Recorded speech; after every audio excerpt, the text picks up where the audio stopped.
நம்மளை சுற்றிய உலகம் வேகமா மாறி வருது. சிலர் ஸ்மார்ட் போன்களோடும் சிலர் ஏஐ உதவியோடும் தான் வாழ்ந்துட்டு வரும். இப்படி இருக்கும்போது இனி வரும் காலங்கள்ல ஏஐ மனித உறவுகள் அதிகரிக்கும். ஒரு ஏஐ நம்மளை நல்லா புரிஞ்சுக்கிட்டு நமக்கு ஒரு சிறந்த நண்பனாகவும் ஒரு சிறந்த ஆலோசகராகவும் இருக்கு. ஜப்பான்ல கூட சமீபத்துல ஒரு பெண் ஏஐய திருமணம் செஞ்சுக்கிட்டாங்க. வியப்பா இருக்குல்ல? மனுஷன் ஏஐய திருமணம் செஞ்சுக்கலாமா? இது சாத்தியமா? ஆராய்ச்சி முடிவுகள் என்ன சொல்லுதுன்னு பார்க்கலாம். ஏஐயோட எமோஷனல் கம்பானியன்ஷிப் அதிகரிச்சுட்டு வருது.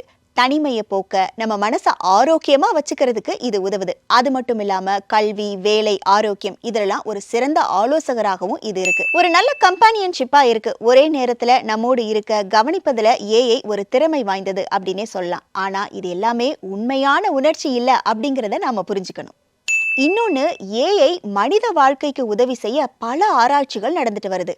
அதில் முதலாவதா இருக்கிறது எமோஷனல் ஏஐ.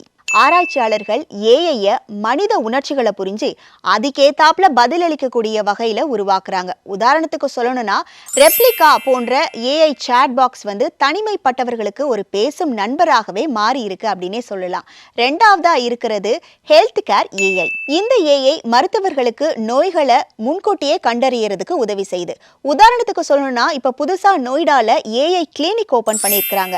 இந்த AI x-ray, MRI, CT scan இதெல்லாம் அனலைஸ் செஞ்சு கேன்சர் இல்லனா ஒரு கிரிட்டிக்கலான இல்னஸை முன்கூட்டியே மருத்துவர்களுக்கு கண்டறிய இது உதவி செஞ்சுட்டு இருக்கு. மூணாவது எஜுகேஷன் ஏஐ. மாணவர்களுக்கு ஒரு தனிப்பட்ட கைடன்ஸா இது இருக்கு.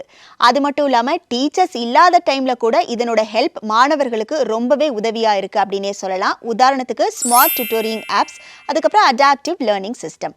நான்காவதா ஹியூமன் ஏஐ இன்ட்ராக்ஷன். இது மனித சமூகத்திற்கு எப்படி உதவி செய்யலாம் அப்படிங்கிறதுக்கான ஆராய்ச்சி. இது நம்மளோட தனிமையும் நம்ம மனநலத்தை ஆரோக்கியமா வச்சுக்கிறதுக்கும் இது உதவும்.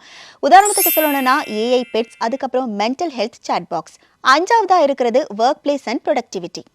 ஏஐ நம்ம வேலைகளை ரொம்ப வேகமாகவும் துல்லியமாகவும் செஞ்சு முடிச்சிருது. அதே மாதிரி ஹியூமன் ஏஐ கொலாபரேஷன், இதை மேம்படுத்த என்னெல்லாம் பண்ணலாம் அப்படிங்கிறத ஆராய்ச்சி தான் ரொம்ப முக்கியமானதாக பார்க்கப்படுது. உதாரணத்துக்கு சொல்லணும்னா டேட்டா அனாலிசிஸ், ரிப்போர்ட், ஷெடியூலிங்.